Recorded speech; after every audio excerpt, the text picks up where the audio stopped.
시청자 여러분께 문화 인사드립니다. 제네박당 훈장 윤목사입니다. 화요일은 제네박당 수업 시간이기 때문에 오늘 특강이지만 제네박당 훈장으로 인사를 드렸습니다. 오늘은 제가 지난 시간에 말씀을 드렸고 그전에도 한번 말씀을 제가 드렸던 우리 신앙 노선에 있어서의 여러가지 용어 정의를 좀 하는 시간을 갖겠습니다. 배경이 좀 바뀌었죠. 너무 더워가지고 여러분 보시면 이제 여기가 목회연구실이라고 되어 있지 않습니까? 따로 문은 없습니다. 이 커튼을 젖히고 들어가면은 제가 항상 촬영하는 그 공간이 나옵니다. 거기서 살짝 앞으로 나와서 좀 촬영을 하고 있습니다. 더워서 좀 나왔습니다. 자, 그렇기 때문에 뭐 새로운 공간을 뭐 마련한 건 아니고요. 거기서 이제 좀 나와 있을 뿐입니다. 제가 본 채널 대문에도 써놨고 또 우리 교회 소개란에서도 말씀을 드렸습니다만 개혁파, 칼빈주의, 개혁교회라고 하는 그 말의 의미가 무엇인가, 또 근본주의, 신정통주의, 자유주의, 복음주의, 여러 이제 막 용어들이 난무하고 있죠. 그래서 또 이제 세대주의, 이미 다른 영상에서 설명을 좀 했습니다만 복습을 위해 다루도록 하고, 아울러 이제 좀 여러분들이 생소할 수도 있는 하이퍼 칼빈주의에 대해서도 대략적으로 좀 다루도록 하겠습니다. 역사의 흐름에 따라서 일단 근본주의, 복음주의, 세대주의, 자유주의, 신정통주의, 이것들을 살펴보면서 개혁파, 칼빈주의, 개혁교회의 용어에 대해서 아울러 이제 그 강의 내용 안에 이제 들어 있습니다. 살피도록 하겠습니다. 가급적 길지 않게 설명을 하고 싶은데 그래도 이게 쉽지 않죠. 그래서 적어도 한 40분에서 50분 정도 사이에 강의가 되지 않을까.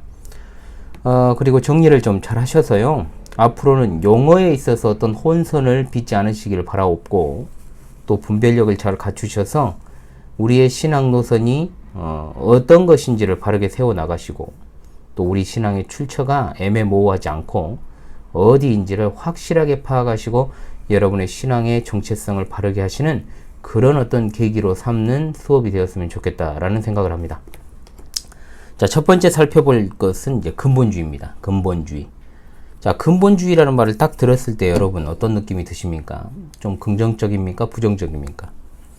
조금은 거부감이 좀 느껴지실 것입니다. 왜냐하면 이슬람교에서도 과격파는 이제 원리주의라고 우리가 부르지 않습니까? 굉장히 이제 근본주의라고 하면은 좀 말이 안 통할 것 같은 약간 어떤 그런 느낌적인 느낌이 있습니다.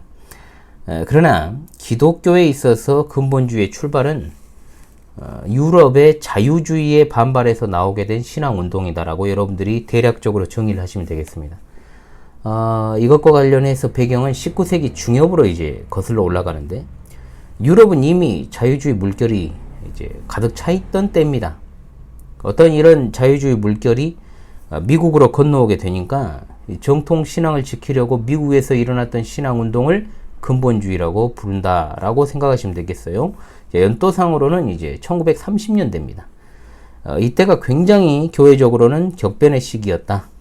그래서 1930년대 기독교 상황은, 미국 기독교 상황은 이제 앞으로 우리가 다루게 될 개혁파, 근본주의, 복음주의, 세대주의, 자유주의, 신정통주의 등 엄청난 신학과 사상들이 난무하던 때였습니다.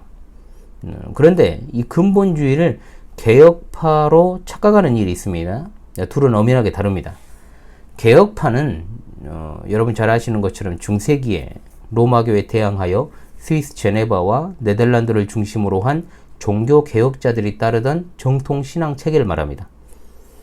미국은 1920년대에 이제 자유주의 사상이 이미 침투를 해서 번져 있었죠. 그래서 20년대 정도 가면은 이미 많은 신학교들이 변질이 되어 있었고 건전한 신학교가 거의 남아있지 않았던 때였다고 보시면 되겠습니다. 그나마 이제 최후의 보수적 성격을 가지고 있던 것이 프린스턴 신학교였는데, 이 학교에는 우리가 꼭 알아두어야 될 개혁신학자 한 분이 계십니다. 누구냐? 바로 그레샴 메이첸 교수입니다. 이분이 바로 웨스트민스터 신학교를 설립하신 설립자고, 그런데 이 프린스턴 신학교에서 어떤 일이 일어나서 결국은 웨스트민스터 신학교가 설립이 되었는데요. 이제 그것이 바로 이제 근본주의의 태동이다라고 보시면 되겠습니다. 그 이유는 어떤 이유였느냐? 자유주의자들을 수용했던 동부신학교 협의회와 이제 관계를 단절해야 한다는 문제, 그리고 보수적인 입장에 있는 복음주의 학생연맹을 결성하는 문제를 놓고 이제 교내에서 갈등을 빚고 있었습니다. 제가 좀 눈이 필요해서요. 이 문제에 있어서 메이첸 교수와 대부분의 학생들 그리고 운영이사회는 보수주의적 입장에 있는 학생회의 조치를 대대적으로 지지하고 환영을 했습니다. 그러나 이제 지도부에 있던 교장 로 스티븐스는 포용주의 입장에 있던 사람입니다. 그래서 이 사람을 따르는 교수들과 학생처장이었던 찰스 어드만, 재단 이사회 등이 스티븐슨의 포용주의적 입장을 지지하기 시작하지요. 그래서 결국 이 문제로 분쟁하다가 마침내 신학교 행정과 교단의 정치를 앞세워서 메이첸 교수를 물러나게 하고, 메이첸 교수는 자신을 지지했던 교수들과 함께 웨스트민스터 신학교를 설립하게 됩니다. 오늘은 사먹었습니다. 네.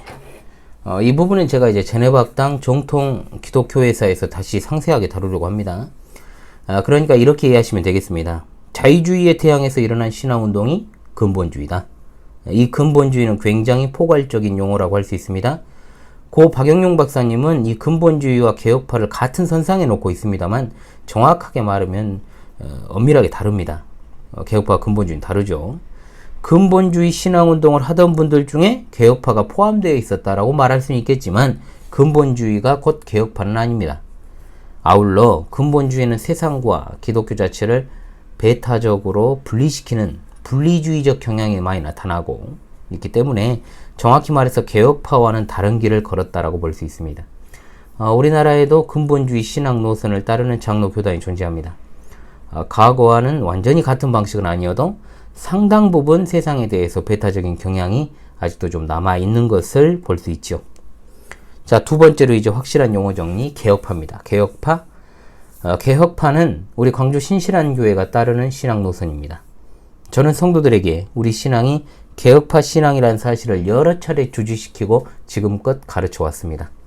개혁파는 초대교회와 사도들의 신앙과 전통을 계승한 역사적 정통 기독교회, 고대 시대에는 이제 아타나시우스파로 불린 이 신앙 노선을 계승하고 고대 바벨론 종교의 바탕을 둔 혼합주의 종교이자 이교 집단인 로마교를 철저하게 배격하고 성경적인 신앙이 가장 순수하게 이루어졌던 초대교회로 돌아가자는 신앙운동에서 출발한 것입니다.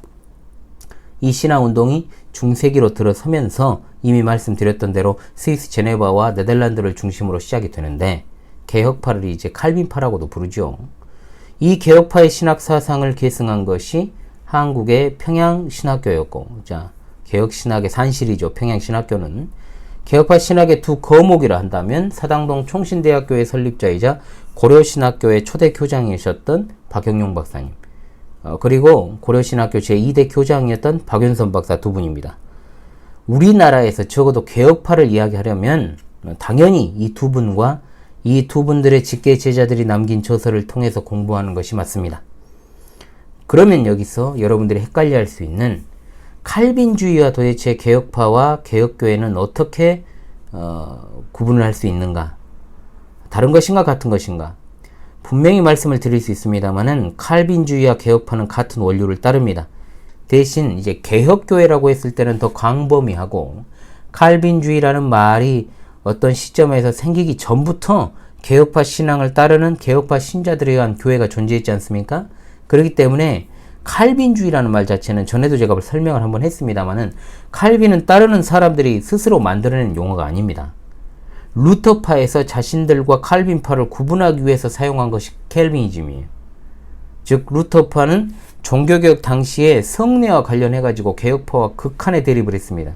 그리고 특히 개혁파의 유아 세례에 대해서도 비판을 했기 때문에 칼빈주의라는 말이 급속도로 사용이 된 것은 루터파가 자신들과 이제 구분점을 두기 위해서 이제 칼빈주의자들이라고 이렇게 부르면서부터 시작이 된 거예요. 그러니까 우리가 만든 게 아니라는 말이죠.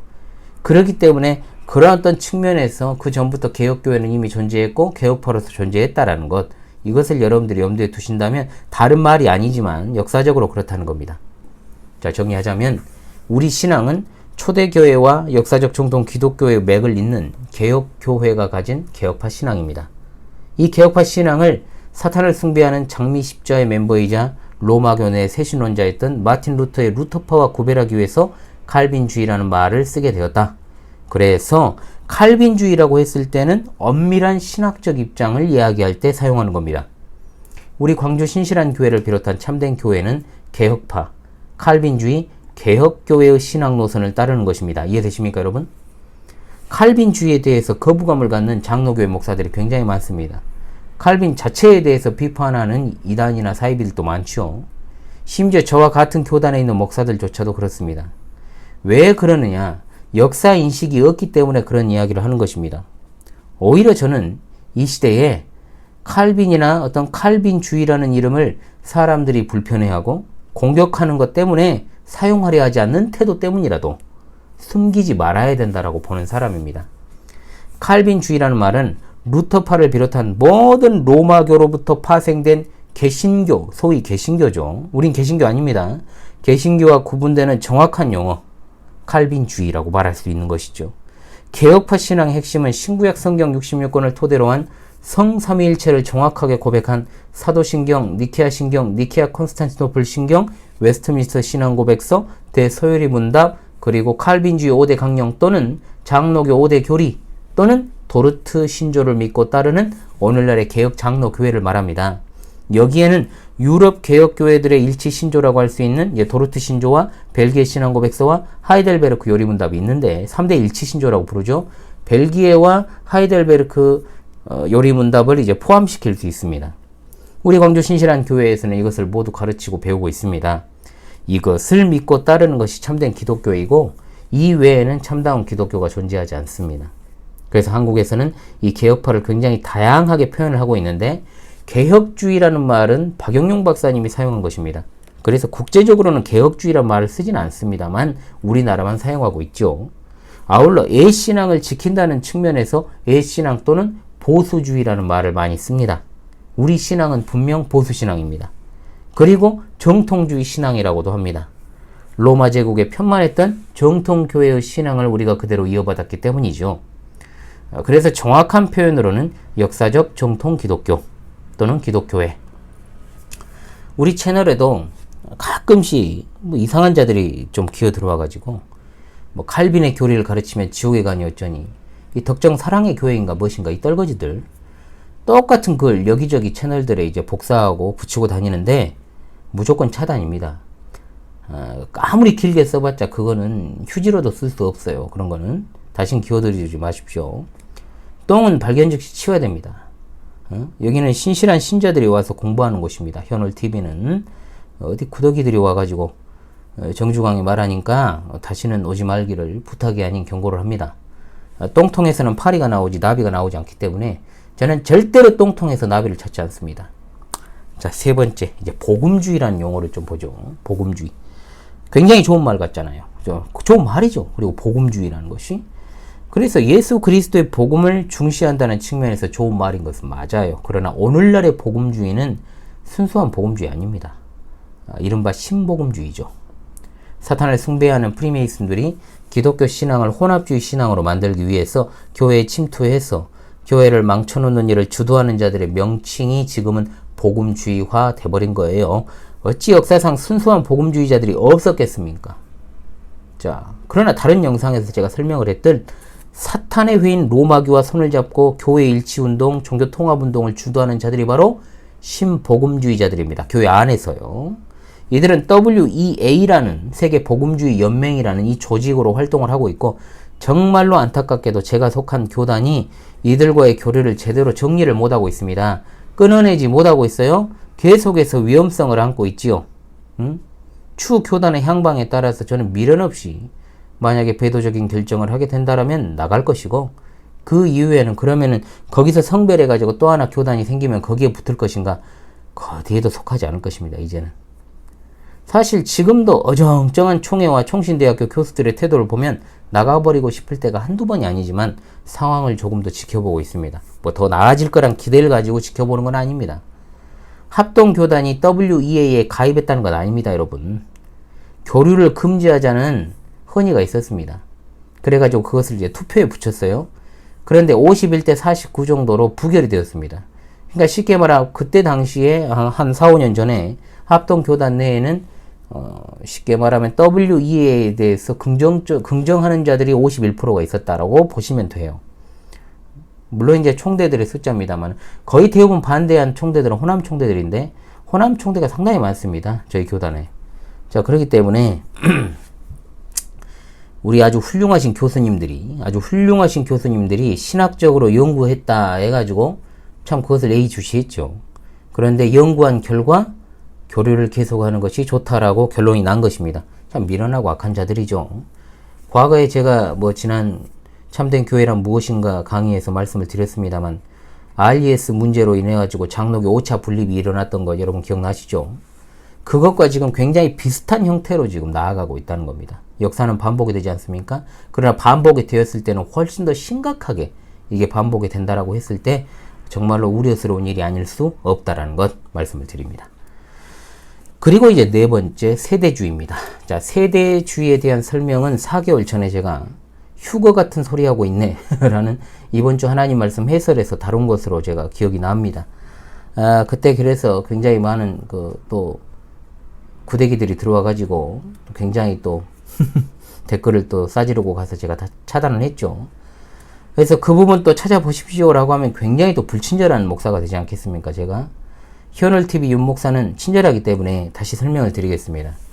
세대주의와 관련해 가지고 반드시 우리가 기억해야 될 인물은 임마누엘 라쿤자입니다. 이 사람은 로마교 일루미나티 소속 제스위트의 멤버입니다. 정회원이죠. 아울러 사탄을 숭배하는 장미십자의 비밀 요원으로 활동하면서 수녀 감독관으로 재직하던 사람입니다. 특히 라쿤자는 그의 동료 사제들이었던 알카자, 리베라와 함께 성경을 어떻게 왜곡시킬지를 연구했던 자들로 밝혀져 있습니다. 이 라쿤자가 책을 하나 저술을 하는데 영광의 위엄의 구세주 오심이라는 책입니다. 그가 이 책을 1812년에 스페인어로 이제 썼습니다. 그래서 이 책에서 이제 성경에 나오지 않는 개념이 등장하게 됩니다. 그것이 무엇입니까? 그리스도의 이중 재림입니다. 공중 재림과 지상 재림으로 나누어서 오신다. 그리고 예수님의 공중 재림 때 성도가 휴거된다라고 하는 휴거 신학의 기초를 놓게 되었다라고 지난번 그 강의에서 설명을 드렸죠. 그러니까 쉽게 말하 우리의 기독교 신앙은 하늘에서 어느 날 갑자기 떨어진 신앙이 아니고 예수 그리스도와 그의 사도들과 그리고 모든 초대교회 3,000명의 성도, 5,000명의 성도, 그리고 역사적 정통 기독교회, 정통교회, 개혁교회, 개혁장로교회로 이어져 오는 쉽게 말하면 계보신앙으로 이제 제가 결론 부분에서 말씀을 드리겠습니다만 뿌리가 있는 역사적인 신앙이다 이 말입니다. 그런데 모든 사악한 사상들은 시대에 갑자기 어떤 변화와 가치관을 틈타가지고 뚝 떨어지는 경향들이 있습니다. 휴거 신학의 기초는 바로 임마누엘 라쿤자. 이 사람이 누구였다고요? 일루미나티 조직인 제스위트의 정회원이자 장미십자의 멤버였다 이 말입니다. 그 후에 이제 스페인어로 처음에 썼다고 했지 않습니까? 그래서 영국의 에드워드 어빙이라는 자가 이 라쿤자의 스페인 저서를 영어로 번역하면서 영어권에서 이제 이것이 굉장히 대량으로 살포가 되게 된 것입니다. 에드워드 어빙은 정상적인 인간이냐? 아니죠. 그리스도의 인성에 죄가 있다라고 주장하던 자로 1830년 영국 장로교회에서 이단으로 정죄되어 충방된 자였습니다.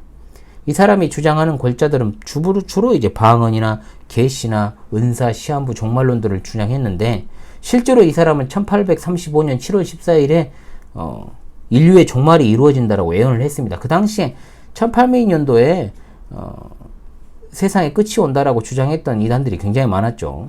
불발로 그쳤죠. 이 사탄의 사상을 당시 유명한 플리머스 형제단의 창시자인 존 넬슨 다비, 이 사람도 기억하십시오.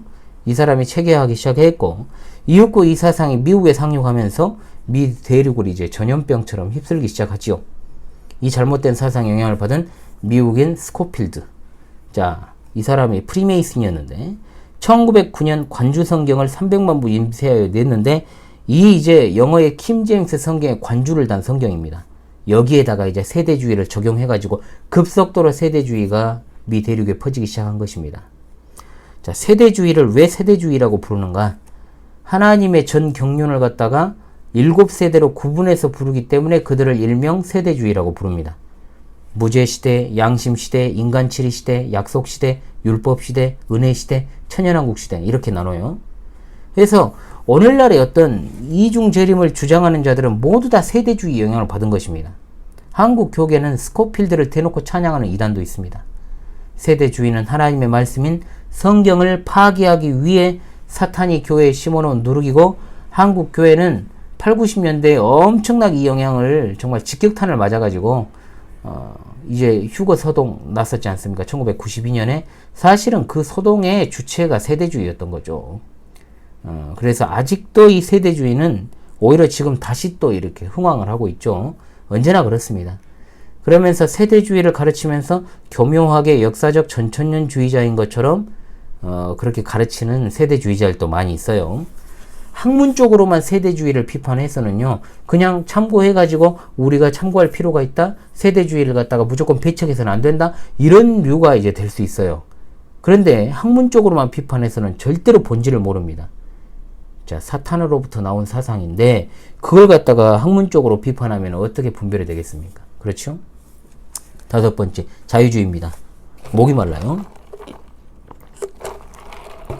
눈도 피로하고. 자, 자유주의.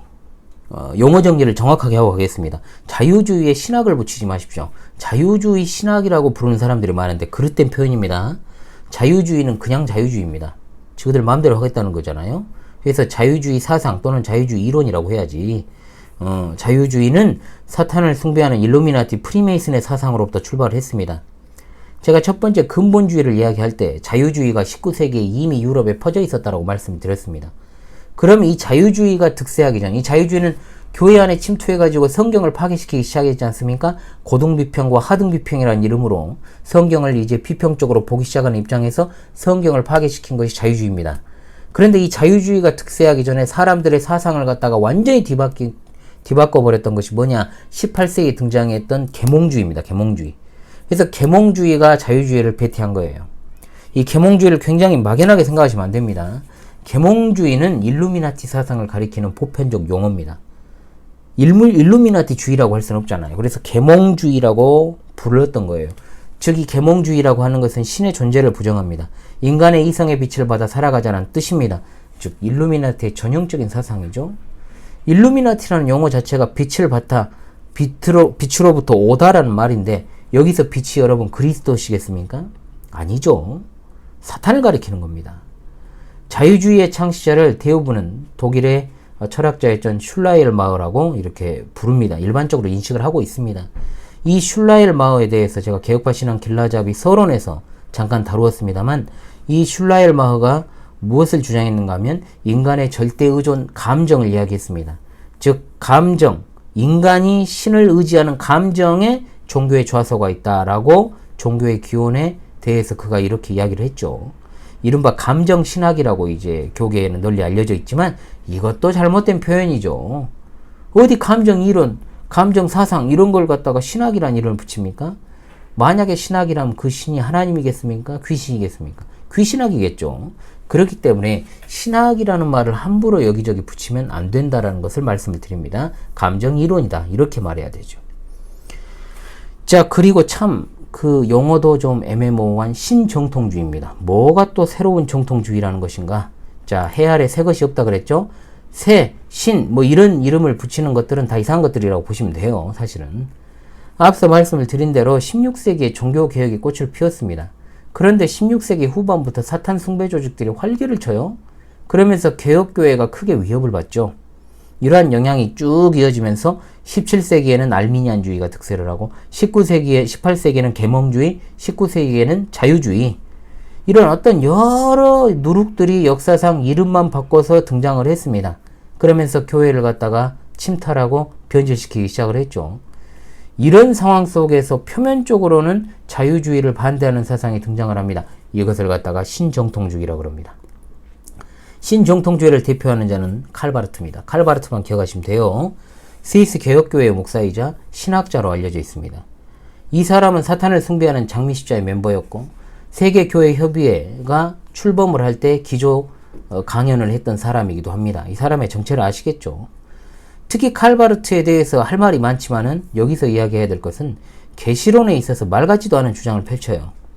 오늘날 이 영향을 받은 사람들이 교계에 굉장히 많고 장로교 통합 측은 칼바르트의 신학을 기조로 해서 출발을 한 교단이기 때문에 절대로 칼바르트에 대해서 비판적으로 이야기를 하지 않습니다. 그렇죠? 자, 목사가 설교를 할 때 하나님의 말씀이 계시로 바뀐다라고 주장을 펼칩니다. 그래서 선포라 그러는데 이거를 선포라는 말을 제가 사용하지 않습니다. 여러분 제가 선포라는 말을 사용하는 거 보셨습니까? 이 선포라는 용어가 칼바르트의 사상에서 나온 것이니까 그래요. 말씀을 선포하다, 복음을 선포하다. 뭐 예를 들어 그죠, 경건의 비밀이라는 제하의 말씀을 선포해 주시겠습니다. 이렇게 막 사회자들이 이렇게 이야기를 많이 하지 않습니까? 자, 그러나 선포라는 말보다는 그냥 전하다, 증언하다 이렇게 이야기를 해야 되는 겁니다. 구약시대 선지자들이 하나님의 말씀을 받아서 전하는 것을 왕의 명령을 받아 선포한다라는 것으로 생각하고 사용할 수도 있겠습니다만은 오늘날 인간이 강단에서 하나님 말씀을 전하는 것을 선포라고 사용하는 것은 문제가 있습니다. 또 바르트는 선포라는 말은 다른 의미로 사용하고 있기 때문에 즉 성경이 객관적인 진리라는 사실을 무시하고 그것이 비로소 선포될 때 하나님의 말씀이 그 사람의 마음 가운데서 되어진다라는 입장을 취하기 때문에 굉장히 주관주의죠. 복음을 전하는 것이나 말씀을 전할 때 선포라는 말을 사용하지 마십시오. 그냥 우리가 원래 사용하던 설교라는 말도 사실 저는 별로 안 좋아합니다만 어찌되었든 간에 보편적인 용어로 굳어졌으니까 설교, 강해, 강도, 강론, 강설 이런 식으로 이제 부르면 됩니다. 아울러 이제 선포에다가 기도를 갖다 붙이는 인간들이 있어요. 자, 언제부터인가 유행을 하고 있습니다. 굉장히 이것도 비성경적이고 반기독교적인 용어라는 것을 잊지 마시기 바라요. 여러분, 기도가 어떻게 선포나 명령이 될 수 있습니까? 기도는 강구입니다. 강구. 응? 강구. 그래서 기도할 때 무엇을 할지어다 막 이렇게 막 외치는 인간들이 있는데 자, 제가 아주 상식적으로 예를 하나 들어볼게요. 부모님한테 뭔가를 달라고 하면서 용돈을 줄지어다 이렇게 말합니까? 빤 맞죠? 그런데 기도의 대상은 부모나 인간 안과는 비교가 되지 않는 온 우주 만물의 창조자이시자 주관자이신 하나님이십니다. 그런데 하나님께 기도하면서 선포를 하고 명령을 하고 명령기도, 대적기도, 축사기도 뭐 이런 것도 다 그릇된 거예요. 상식적으로 말이 안 되지 않습니까, 여러분? 하나님은 나에게 뭘 줄지어다. 이거랑 똑같은 거예요, 여러분. 이거 말도 안 되는 소리잖아요. 임금한테 그렇게 하면 모가지가 날아가죠. 모가지만 날아가니까 삼족을 멸하겠죠. 응? 이런 행위 자체가 그릇된 거예요. 기도는 만왕의 왕께 하는 것입니다. 그럼 어떻게 해야 되겠습니까? 최대한 정중하게. 여러분 높은 사람한테 말 함부로 안 하잖아, 우리도. 응? 최대한 정중하게, 겸손하게, 공손하게, 절제된 언어, 그리고 하나님의 계시 진리인 그 성경 말씀을 가지고 우리가 기도를 하는 것이 가장 좋다는 거죠. 그런데 현실에서 기도하는 모습을 한번 봐보십시오. 아주 경박하게 짝이 없고 쓸데없는 군더더기를 너무 많이 넣어서 기도하고 특히 대표기도 한 사람들 동어 반복에 너무 좌항하게 중언부언하고 버릇없음을 넘어서서 기도를 통해 어떤 참남한 주장을 펼치는 막 신학적으로나 교리적으로 막 그릇된 이야기들을 하는 사람도 막 있어요. 대표기도 하면서. 또는 이제 기도에 어떤 개인적으로 기도한다고 하면서도 굉장히 태도 자체가 버릇없음을 넘어서 거의 신성모드에 가깝다. 두렵고 떨리는 마음으로 하나님께 아뢰어야 되지 않겠습니까? 그런데 어디서 입을 함부로 놀립니까? 그러면 안 됩니다. 자, 선포라는 용어가 나와서 좀 이야기를 했습니다. 자, 그런데 정말 이게 웃긴 게 뭐냐면 제가 신학교 다닐 때 저도 그래도 개혁신학교, 표면적으로는 개혁신학교를 나왔잖아요. 그런데 이 칼바르트 추종자들이 굉장히 많았어요. 제 앞에 옆에 앉아있던 그 동기도 정말로 이 칼바르트의 로마서 강해를 아주 자랑스럽게 펼쳐놓고 보고 있었던 그 기억이 지금도 생생합니다. 이 사람은 쉽게 말하면 이중 예정을 부정하던 자예요. 하나님의 예정을 부정하던 자였어요. 그런데도 우리 교단에서 똑같이 목사 한 수 받고 그렇게 목회를 하고 있어요. 아주 기분 나쁘죠. 정말 왜 그 사람과 같은 제가 교단 안에서 하늘 아래서 같은 하늘 아래서 이렇게 진짜 목회를 해야 되는지 모르겠어요. 제가 이건 칼빈주 5대 교리 예전 강의 첫 번째 강의에서 제가 이야기했던 적이 있습니다. 그러면 바르티안을 좋아하면 그 바르트 좋아하는 거 바르트주의자로 가야지.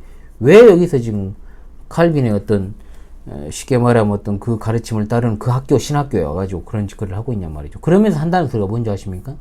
바르트가 칼빈의 기독교 강요를 교과서로 삼아서 수업을 했답니다. 누가 그거 모릅니까 그거?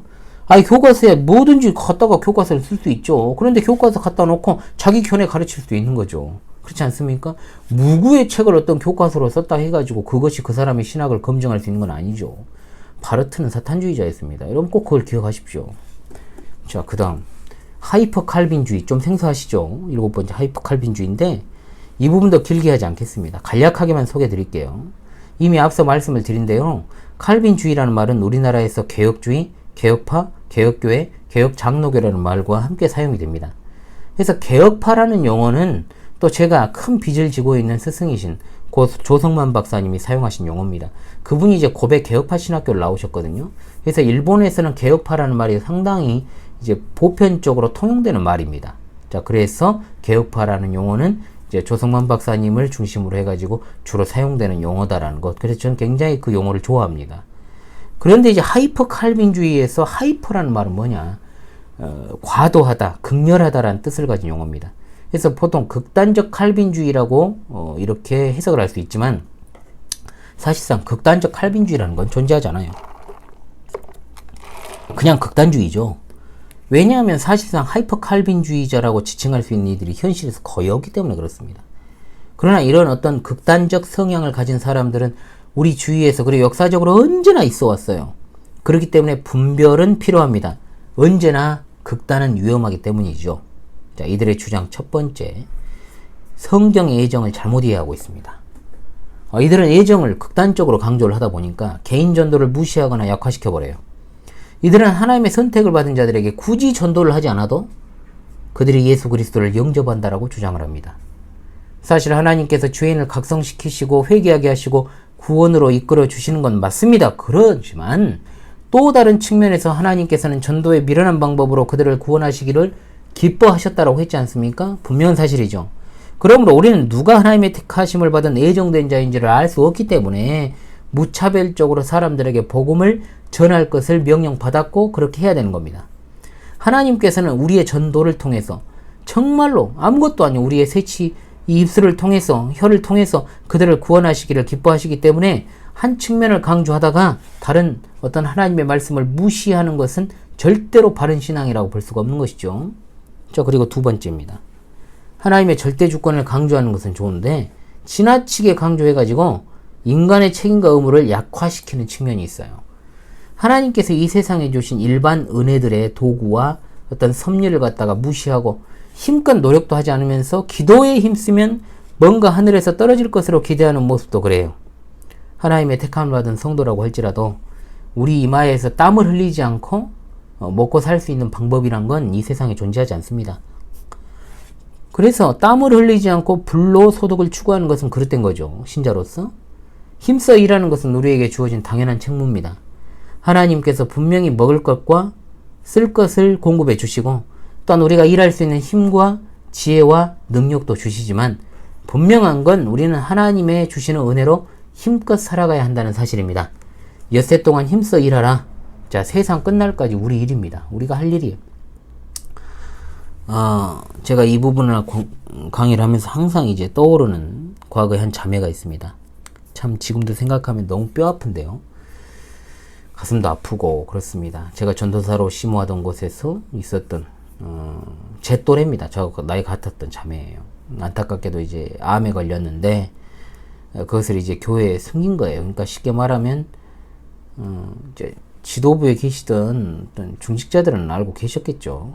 근데 숨겼죠. 거의 이제 다 몰랐죠.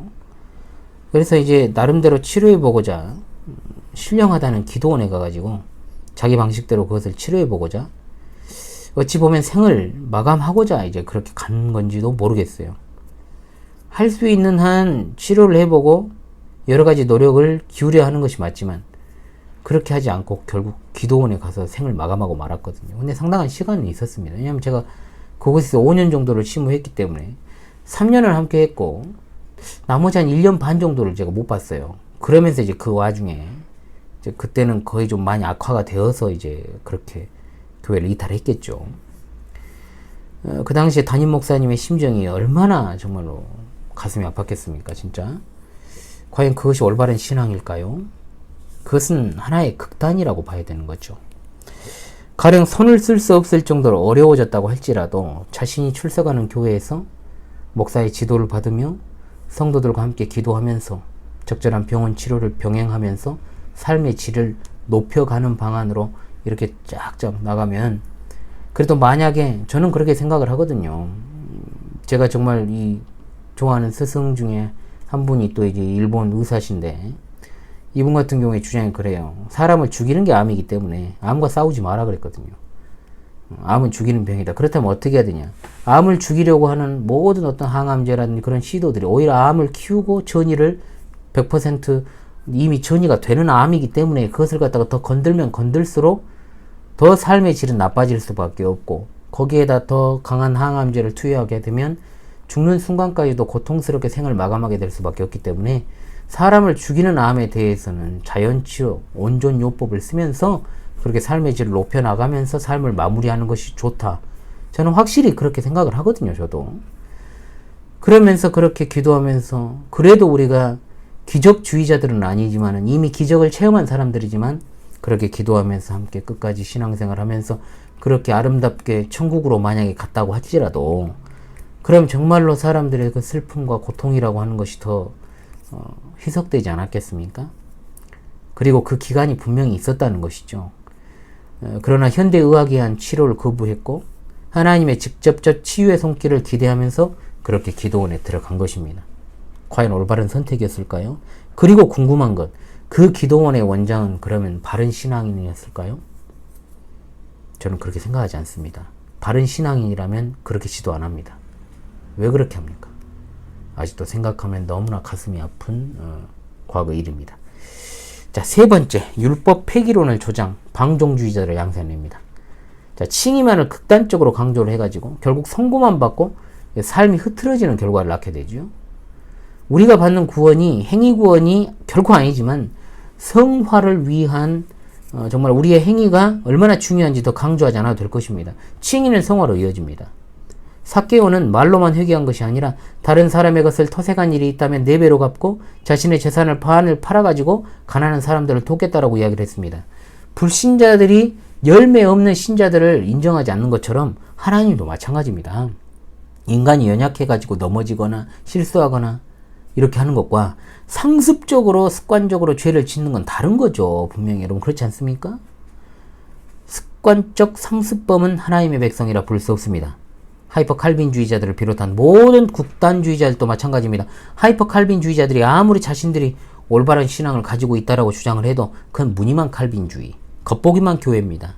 개혁 장로교라는 간판을 걸고 있어도 개혁과는 아무런 상관이 없는 자들이 부지기수로 널려 있는 것이 현실이기 때문입니다. 자, 7가지를 좀 우리가 살펴봤습니다. 하이퍼 칼빈주의까지 용어 정의 강의를 좀 마무리하면서 우리 신앙의 출처는 어디인가 좀 제대로 좀 우리가 짚고 넘어가도록 하겠습니다. 개혁이라는 말은 여러분 영어로 리폼 또는 리폼드라고 합니다. 리폼드라고 하는데 정확한 뜻을 이제 비유로 들자면 박스를 갖다 놨어요. 또 깜빡했어요. 이 찌그러진 박스나 자 여러분 페트병을 많이 가지고 계시죠. 이걸 갖다가 다시 펴서 원상태로 돌린다는 뜻입니다. 찌그러져 있던 것을 펴는 거예요. 펴는 거. 즉 개혁이라고 하는 것은 사도교회, 초대교회, 정통교회로 돌아가자, 성경으로 돌아가자 이 의미입니다. 사도들의 신앙과 전통을 계승한 교회를 정통교회 또는 역사적 정통교회, 역사적 정통 기독교회, 아타나시우스 신앙노선 성삼위일체 중심의 신앙이다 이렇게 부릅니다. 앞서 언급한 복음주의, 신복음주의, 세대주의, 신정통주의 등은 기독교가 아닙니다. 바른 길을 떠나 미혹하는 자들은 발람의 길을 걷는 자들이라고 베드로 사도는 분명히 말하고 있죠. 베드로 후서 2장 15절 그들이 바른 길을 떠나 미혹되어 부올의 아들 발람의 길을 따르는도다. 그는 불의의 삭슬을 사랑하다가 자기의 불법으로 말미암아 책망을 받되 말하지 못하는 나귀가 사람의 소리로 말하여 이 선지자의 미친 행동을 저지하였느니라. 요한계시록 2장 14절 버가모 교회에 주신 편지에서도 거기 내게 발람의 교훈을 지키는 자들이 있도다. 발람이 발락을 가르쳐 이스라엘 자손 앞에 걸림돌을 놓아 우상의 제물을 벗게 하였고 또 행음하게 하였느니라. 유다서 1장 11절에 나옵니다. 화 있을진저 이 사람들이여 가인의 길에 행하였으며 삭슬 위하여 발람의 어그러진 길로 몰려갔으며 고라의 폐역을 따라 멸망을 받았도다. 발람의 길, 가인의 길, 고라의 길이 나오죠. 여기 이런 어떤 자들과 함께하고 그들에게 후원하고 그들과 동조하는 자들은 같은 일에 참여하는 자입니다. 동료라는 거예요. 거기 있는 한. 데살로니가 후서 3장 6절의 말씀, 형제들아 우리 주 예수 그리스도의 이름으로 너희를 명하노니 게으르게 행하고 우리에게서 받은 전통대로 행하지 아니하는 모든 형제에게서 떠나라. 아멘. 여러분 잘 아시는 요한계시록 18장 4절, 또 내가 들으니 하늘로부터 다른 음성이 나와서 이르되 내 백성아 거기서 나와 그의 지혜에 참여하지 말고 그의 받을 재앙들을 받지 말라. 아멘. 우리 신앙을 역사적 정통 기독교의 신앙이라고 부르는 이유를 여러분 잘 기억하십시오. 세 가지 원칙이 있습니다. 첫 번째 뭐냐? 신구약 성경 66권을 계시와 유기적 영감으로 이루어진 하나님의 정확무한 말씀으로 믿고 우리 신앙과 생활에 있어서 유일한 법칙으로 삼는 것입니다. 아멘이십니까 여러분? 꼭 기억하십시오. 두 번째, 그리스도교 신앙의 근본이 되는 게 뭐냐? 성삼위일체 하나님에 관한 신앙 고백입니다. 이 성삼위일체 하나님에 관한 신앙을 고백하고 섬기는 것이다. 언제나 신앙의 세 가지 원리 기억하십시오. 삼위일체 하나님 중심, 성경 중심, 교회 중심입니다. 이 신앙을 계승한 것이 역사적 정통 기독교입니다. 사도신조, 니케아 신조, 니케아 콘스탄티노플 신조가 오늘날 우리의 신앙 고백인 웨스트민스터 신앙 고백의 뿌리가 된다는 것을 여러분 꼭 기억하십시오. 세 번째, 역사성입니다. 우리 신앙은 뿌리가 있습니다. 계보 신앙입니다. 성경에서 예수 그리스도의 족보가 아주 중요하게 다뤄지는 이유가 뭘까요, 여러분? 정통성 때문에 그런 것입니다. 따라서 기라성 같은 우리 신앙의 선배들과 제 스승이신 안 목사님이 늘 강조하는 것이 뭐냐? 정통 기독교는 어느 날 갑자기 땅에서 솟아나거나 하늘에서 뚝 떨어진 것이 아니라 확실한 역사성을 가지고 있다는 데 있습니다.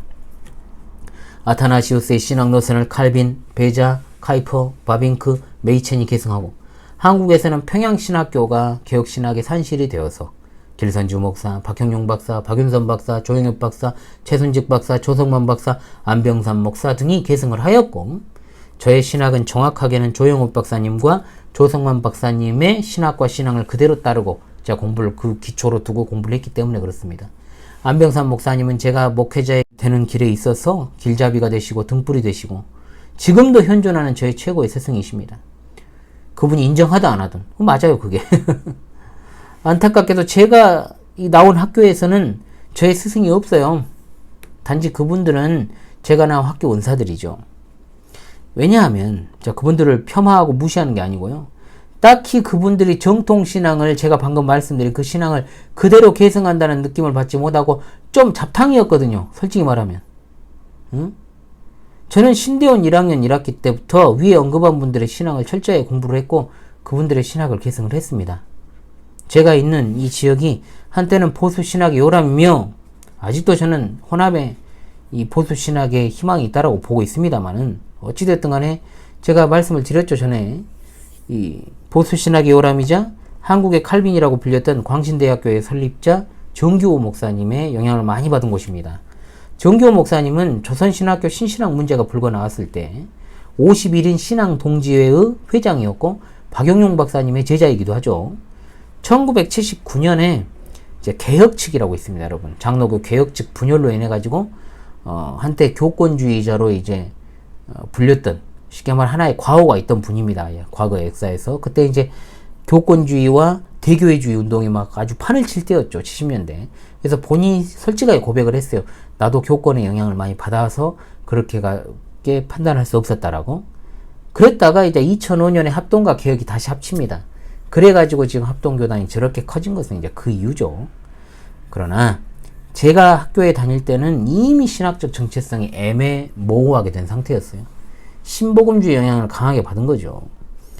저는 안 목사님을 신대원 입학 이전부터 알게 되어서 그분에게서 배웠고 개혁파 신앙의 확립과 계승을 위해서 2009년부터 제네박당을 개설해서 공부하고 가르치면서 지금에 이르고 있고 2014년에 주님이 세우신 광주 신실한 교회에서 이 역사적 정통 기독교회를 계승하고 연구하며 가르치는 일에 종사하고 있습니다. 이것이 여러분 저의 정체성입니다. 자신이 누구로부터 배웠고 누구를 계승했고 어떠한 신앙 노선에 있는지를 저처럼 말하지 못한다면 그 사람 정통 아닙니다. 또 제가 일일이 언급하지는 못했지만은 엄청 많아요. 수많은 개혁파 신학자들의 영향을 받지 않고 다른 신앙 노선에 서 있는 것도 정통이 아니고 가짜고 짝퉁입니다. 이 노선을 계승 안 할 거면 목사 될 필요가 없는 거예요, 사실. 목사 되냐 안 되냐가 중요한 게 아니라니까요, 이게. 그렇죠. 목사가 많아지면 못 할 것입니까? 바른 신앙 노선을 걷는 한 명의 목사가 1000명, 10,000명의 어그러진 길을 가는 목사보다 낫지요. 안 그렇습니까, 여러분? 한편으로 제일 나쁜 놈들이 어떤 놈들이냐? 개혁 신학을 말하면서 잡다한 사상들을 갖다가 한편으로 또 논한다? 이중음성을 내는 거잖아요. 절대 그럴 수 없다는 거죠.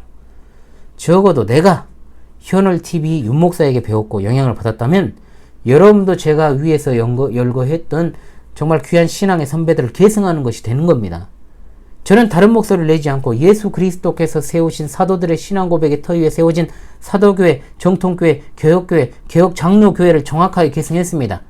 저는 자부합니다. 이 외에 참된 기독교 신앙 노선은 없어요. 참다운 기독교는 없다는 것.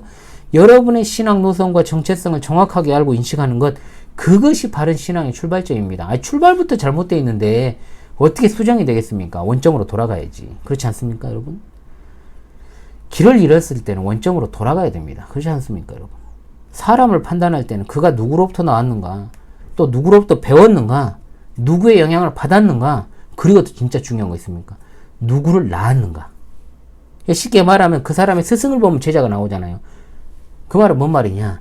그 사람이 누구한테 배웠는가가 중요하다면 그 사람에게서 영향을 받아 누가 도대체 열매로서 맺어졌는가. 이 굉장히 중요하죠. 열매로 알 수 있으니까. 그것이 그 사람의 신분이요 정체성이지 학교 어디 나오고 이런 표면적인 것들로는 더 이상 사실 사람에 대한 검증이 어려웠습니다. 기본적인 검증은 될 수 있겠지만요.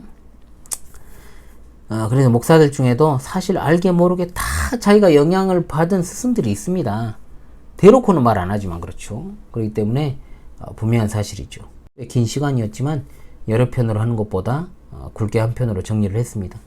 용어 정의와 아울러 가지고 나의 신앙의 출처는 어디인가, 여기에 대해서 강의를 했습니다. 여러분의 출처가 어디냐 물었을 때 여러분도 저와 동일한 대답으로 여러분의 신앙의 출처를 밝혔으면 좋겠습니다. 이 영상을 충실하게 끝까지 보신 여러분은 분명 저와 같은 신앙을 고백하는 분들이실 줄로 믿습니다. 지금까지 현월TV